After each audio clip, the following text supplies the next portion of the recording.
शक्ति तुम्हारी सुख बड़ी है अवध बिहारी सुख बड़ी है अवध बिहारी भक्ति भाव से भक्ति भाव से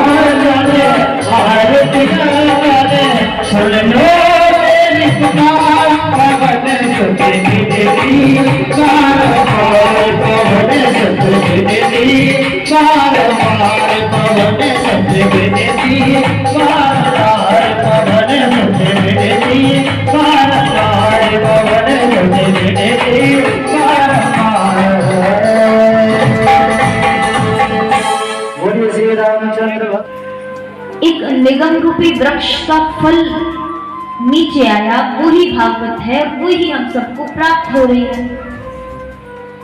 इसमें कहा गया है पिबत भागवतम रसमाल्यम। किसी ने कहा भैया भागवत तो सुनी जाती है कानों से, पी थोड़े ना सकते हैं भागवत। बहुत सुंदर बात कही भैया, जिस चीज को हम सुनते हैं ना वो तो एक कान से सुनी दूसरे से निकलती, लेकिन जिस चीज को हम पीते हैं, ग्रहण करते हैं अपने हृदय में, वो सीधी हृदय में चली जाती है। इसलिए भागवत को पीना कहा गया है। शौनकादिक ऋषि बैठे हुए हैं, सूत जी महाराज से उन्होंने भागवत के महात्म को, भागवत के महत्व को सुन लिया है। श्री सूत जी महाराज से शौनकादिक ऋषि 6 प्रकार के प्रश्न करते हैं। ये प्रश्न शायद हम सबके हैं महाराज। पहला प्रश्न करते हैं मानव के लिए परम धर्म क्या है।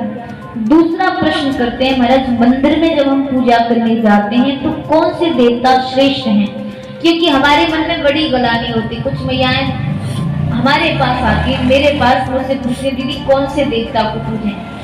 कोई कहता है भैया हनुमान जी सबसे अच्छे, कोई कहता कन्हैया सबसे अच्छे, कोई कहता है राम जी सबसे बढ़िया हैं, कोई कहता है कि भैया माता रानी सबसे अच्छी है, इनकी पूजा करो। तो किसकी पूजा करें, ये दूसरा प्रश्न। तीसरा प्रश्न ये है महाराज भागवत में भगवान का नाम है अजन्मा, जो कभी जन्म नहीं लेता। यदि भगवान कभी जन्म नहीं लेते तो वो यशोदा के। ये तीसरा प्रश्न। चौथा प्रश्न हमारा ये है महाराज कि भगवान के अवतार कितने हैं। कोई कहता 10 अवतार हैं, कोई कहता 24 अवतार हैं, कोई कहता हरि अनंत, हरि कथा अनंता। इसलिए अवतार कितने हुए प्रभु के। पांचवा प्रश्न हमारा ये है महाराज कि वक्ता कैसा होना चाहिए। जो भागवत कथा करता है वक्ता, वो कैसा होना चाहिए। छठवां प्रश्न हमारा ये है महाराज जब भगवान अपने धाम के लिए गए, भगवान ने जब अवतार लिया तो भगवान ने कहा कि मैं धर्म की स्थापना के लिए इस पृथ्वी पर अवतार लेता हूं। लेकिन जब भगवान इस पृथ्वी को छोड़ के गए होंगे फिर धर्म किसकी शरण में गया होगा। ये 6 प्रकार के प्रश्न किए। कृपया इन प्रश्नों के उत्तर हमें दीजिए।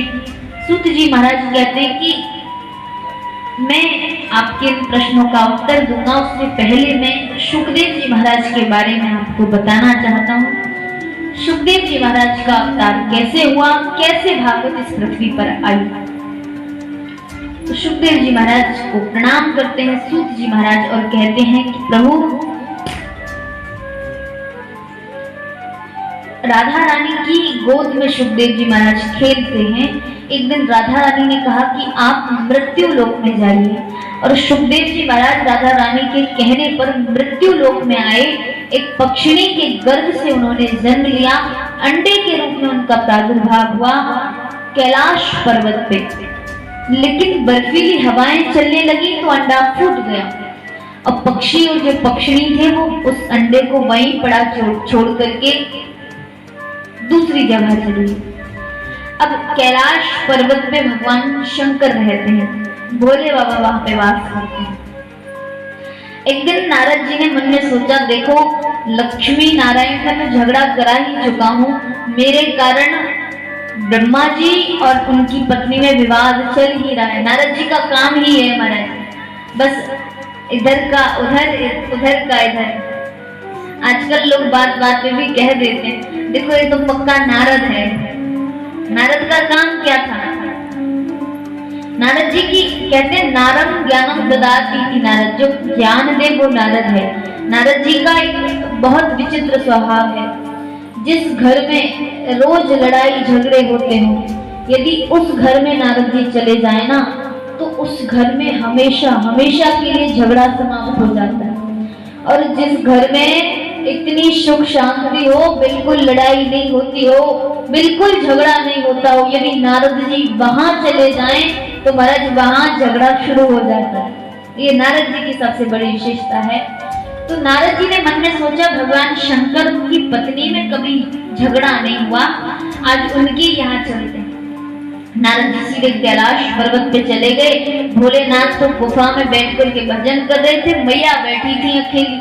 तो नारद जी पहुंच गए मैया से, बोले मैया, प्रणाम किया। मैया बोली, आओ नारद जी, आजकल तो आप दिखाई देते नहीं हो, कहाँ रहते हो आजकल, बहुत दिन हो गए आपको देखे। तो नारद जी कहते, मैया मैं कहीं नहीं आता जाता, मैंने सब जगह से आना जाना बंद कर दिया। मैया बोली, क्यों आना जाना बंद कर दिया? तो नारद जी कहते, मैया ये संसार के जो लोग हैं ये मैया बड़ा बनावटी प्रेम करते हैं। सुर नर मुनि सब की है रीति, स्वार्थ लाभ करें सब प्रीति। अरे मैया, जो भी जिससे प्रेम करता है वो स्वार्थ के लिए करता है, कोई सच्चा प्रेम नहीं करता, इसलिए मैंने तो सब जगह से आना जाना बंद कर दिया।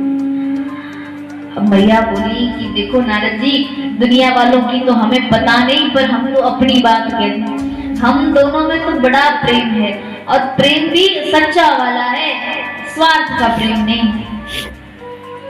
मैया बोली, मेरे पति तो इतना प्रेम करते हैं मुझसे कि जो गुरु ने कान में मंत्र दिया था, शास्त्र कहते हैं जो गुरु के द्वारा मंत्र मिलता है वो कभी किसी को बताना नहीं चाहिए।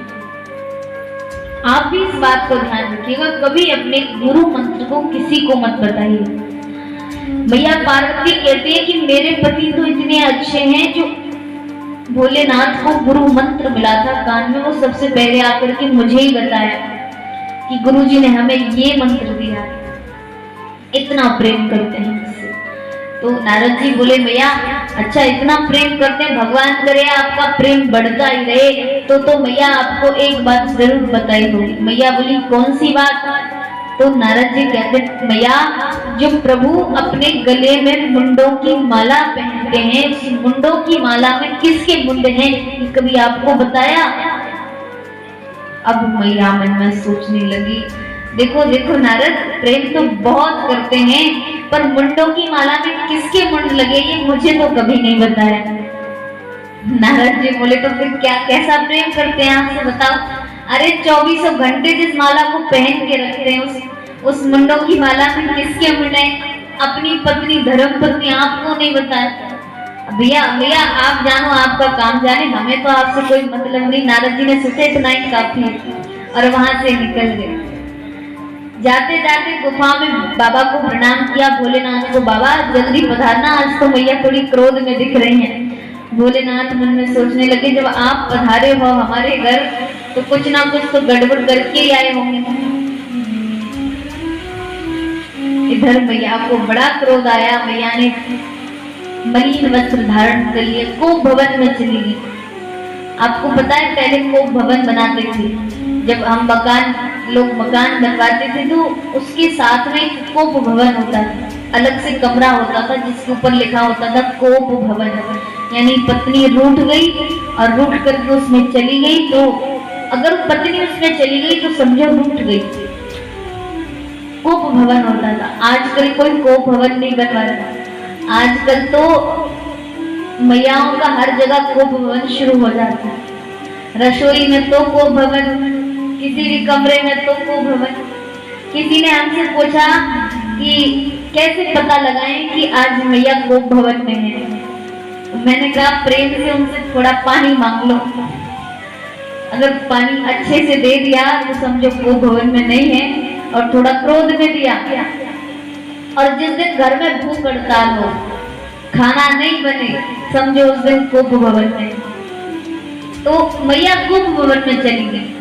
भोलेनाथ आए, पूछा क्या बात है देवी। मैया बोली रहने दीजिए, अंदर से भी काले और ऊपर से भी काले। प्रभु बोले देखो ऊपर से मैं काला नहीं हूँ देवी, पहली बात तो मैं भस्म लगा के रखता हूँ इसलिए मैं काला दिखाई देता हूँ, नहीं तो कर्पूर गौरम करुणावतारम। भगवान तो कर्पूर गौर है एकदम। भगवान कहते हैं कि मैं ऊपर से काला नहीं हूँ। और देवी अंदर का काला वो होता है जो कपट करता है, और मैंने आपके साथ कोई कपट नहीं किया। मैया बोली 2400 घंटे जिस माला को पहन के रखते हो, उस माला में किसके मुंडे हैं ये मुझे कभी बताया? तो वो बोले आपने कभी मौका ही नहीं दिया, लेकिन वास्तव में मैं आपसे कितना प्रेम करता हूँ इसका वास्तविक कोई प्रमाण है तो ये मुंडों की माला ही है। इस मुंडों की माला में किसी और के नहीं बल्कि आपके ही सिर लगे हैं। जब जब आप अपने जीवन में परिवर्तन लाती हो, अपने स्वरूप में परिवर्तन लाती हो, अपने चरित्र में परिवर्तन लाती हो, आपकी याद मुझे बनी रहे इसलिए आपके मुंडों को उठा करके अपनी माला में पिरो लेता हूँ। अब हम आपसे इतना प्रेम करते हैं कि देखो आपके मुंडों को पहन के 2400 घंटे घूमते रहते हैं, और आप हमें कपटी कह रही हैं। मैया बोली फिर तो आप महाकपटी हो। अरे ऐसी कौन सी दवाई खा रखी है जो आप तो कभी मरते नहीं, मुझे ही बार बार मरना पड़ता है। तो भोलेनाथ कहते हैं, अश्रु आ गए उनके नेत्रों में, कहने लगे देवी मैं एक अद्भुत कथामृत का पान मैंने किया है, मैंने श्रीमद् भागवत कथा का पान किया है, अमर कथा का पान किया है, इसलिए मेरी कभी मृत्यु नहीं हुई। मैया चरणों में गिर पड़ी, बोली प्रभु को भागवत मुझे भी पिला दीजिए, मुझे भी सुना दीजिए। ठीक है देवी, ऐसा कहकर कैलाश पर्वत की एक गुफा में बैठ गए, डमरू को बजाया, जितने पशु पक्षी थे सब वहां से चले गए। भोलेनाथ कथा सुनाने बैठ गए और देवी से कहा कि देवी हम जब भागवत सुनाते हैं तो आंखें बंद करके सुनाते हैं, अब आप कैसे सुन रही हो हमें कैसे पता चलेगा? तो मैया कहती हैं कि प्रभु आप भागवत सुनाइए, मैं बीच में हाँ जी बोलती रहूंगी, जैसे हम कुछ सुनते हैं तो हम हाँ करते हैं, हाँ जी करते हैं, तो इसका मतलब सामने वाले को पता चल जाता है कि ये सुन रहे हैं। तो एक फूटा हुआ अंडा पड़ा है, पहले दिन की कथा हुई, अंडा साबुत हो गया। दूसरे दिन की कथा हुई, अंडा फूट गया और उसमें से छोटा सा पक्षी निकला, एक तोते का बच्चा निकला। तीसरे दिन की कथा वो बालक सुनने लगा। चौथे दिन की कथा, आहा कितनी सुंदर कथा है, रसगुल्ले की कथा, बड़ी सुंदर कथा को सुनने लगा। पांचवें दिन की कथा जैसे ही प्रारंभ हुई, प्रभु सुना रहे हैं कि देखो देवी भगवान कृष्ण को मारने के लिए पूतना आई है। अब इस बात को सुनते सुनते मैया को नींद ने घेर लिया। 5 दिन से लगातार सुन रही थी, अब मैया को नींद आ गई। अब जैसे नींद आई तो महाराज हाँ जी बंद हो गया। अब कैसे करें? अब पक्षी ने सोचा कि कथा विश्राम ना ले ले, इसलिए पक्षी ने मैया जैसे स्वर में हाँ जी कहना प्रारंभ कर दिया। 7 दिन की कथा जैसे हुई, जैसे ही जोर से जयकारा लगा, बोली बाके बिहारी लाल की जयकारा लगा। जैसे ही जयकारा लगा माताओं, मैया की नींद खुली। मैया बोली महाराज वो पूतना आई थी, फिर क्या हुआ? भोलेनाथ बोले पूतना आई और चली गई, तुम कहाँ थी? मैया बोली मैं सो गई थी।